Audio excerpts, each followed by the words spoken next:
कर्नावल में मिट्टी खनन कर रहे 3 ट्रक पकड़े। थाना रिफाइनरी क्षेत्र अंतर्गत अवैध मिट्टी के खनन पर एसडीएम सदर निशा अग्रवाल ने बड़ी कार्रवाई की है। काफी समय से सूचना मिल रही थी कि थाना रिफाइनरी क्षेत्र अंतर्गत कर्नावल क्षेत्र में रात के समय मिट्टी का खनन किया जा रहा था। इस सूचना के आधार पर सदर की उप जिलाधिकारी निशा अग्रवाल व ज्वाइंट मजिस्ट्रेट ने संयुक्त कार्रवाई करते हुए अवैध मिट्टी खनन कर रहे 3 ट्रकों को जब्त कर किया उन्हें सीज। सदर की उप जिलाधिकारी निशा अग्रवाल ने बताया कि कर्नावल में जिन 3 ट्रकों को अवैध खनन करते हुए पकड़ा गया है, उन पर कोई भी रॉयल्टी नहीं मिली या माइनिंग फीस जमा नहीं की थी। हमें कहीं भी सूचना मिलती है, उसके आधार पर हम टीम भेजकर उनके खिलाफ कार्रवाई करते हैं।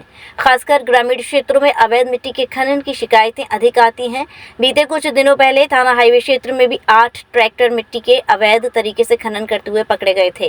कर्नावल में जो ट्रक पकड़े हैं, उनके ऊपर खनन विभाग व परिवहन विभाग द्वारा चालान किया जा रहा है तथा उनके खिलाफ थाना रिफाइनरी में मुकदमा दर्ज कराया गया है। जी, इस पे जैसे ही हमें कोई भी इलीगल माइनिंग से रिलेटेड कोई भी कंप्लेन आती है तो उस पे हम लोग तुरंत कार्रवाई करते हैं। इसमें हमारे द्वारा और तहसीलदार साहब भी उसमें साथ थे, तो एक कर्नावल गांव में रेड करी थी जिसमें हमने 3 ट्रक सीज किए थे जिनके पास कोई भी माइनिंग से रिलेटेड परमिशन नहीं थी, कोई रॉयल्टी फीस वो जमा नहीं कर रहे हैं।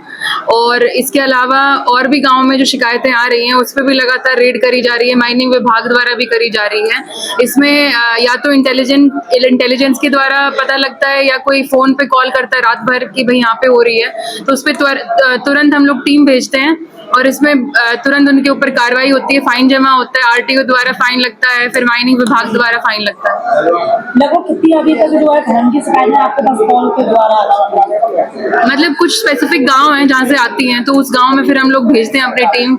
तो एक स्पेसिफिक कुछ गांव है, हाईवे पे भी हमने कुछ दिन पहले लगभग 8 ट्रैक्टर पकड़े थे, तो जो इलीगल बिना परमिशन के खनन करके जा रहे हैं। तो जहाँ जहाँ कंप्लेन मिलती है वहाँ पे हमारी टीम पहुँच जाती है। खनन के ऊपर जो है रोक लगाने के लिए शासन की तरफ से क्या किया जाएगा, ऐसे जैसे खनन ना हो? शासन की तरफ से दो चीजें, एक पॉजिटिव ये है कि भैया परमिशन लेके आप करें, आप प्रॉपर आप माइनिंग मित्रा पे रजिस्टर करें, एप्लीकेशन दें, और अगर वो लीगल होगा तो परमिशन मिल जाएगी। और उसके अनुसार हमने देखा है कई ट्रक में उनके पास टाइम बाउंड परमिशन भी थी कि भाई इस टाइम से शुरू हो रही है परमिशन, इस टाइम तक है, तो उनको हमने छोड़ दिया जिनके पास परमिशन होती है। तो पॉजिटिव तो ये है भाई, जिनको आपको करना है लीगल काम है आप लीजिए परमिशन, उसमें हम लोग एक्सपर्टाइट करवा रहे हैं।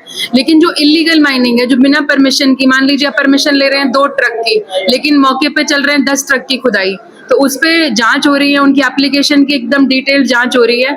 तो यही है, इसमें जो इलीगल है उस पे कर्ब किया जाएगा और जो पॉजिटिव परमिशन है उसको एक्सपर्टाइट किया जाएगा। Mehta hospital and IVF centre, Krishnanagar, Mathura.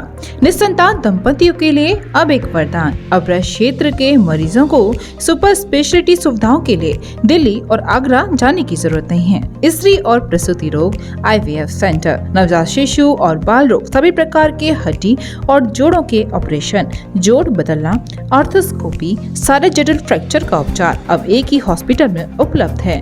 अत्याधुनिक अल्ट्रासाउंड मशीनें, लेप्रोस्कोप, इक्यूविलेटर, नेमोलाइजर, modular operation theatre, pathology lab जैसी आधुनिक सुविधाएं मेहता हॉस्पिटल में ही उपलब्ध हैं। मेहता हॉस्पिटल, कृष्णानगर, मथुरा।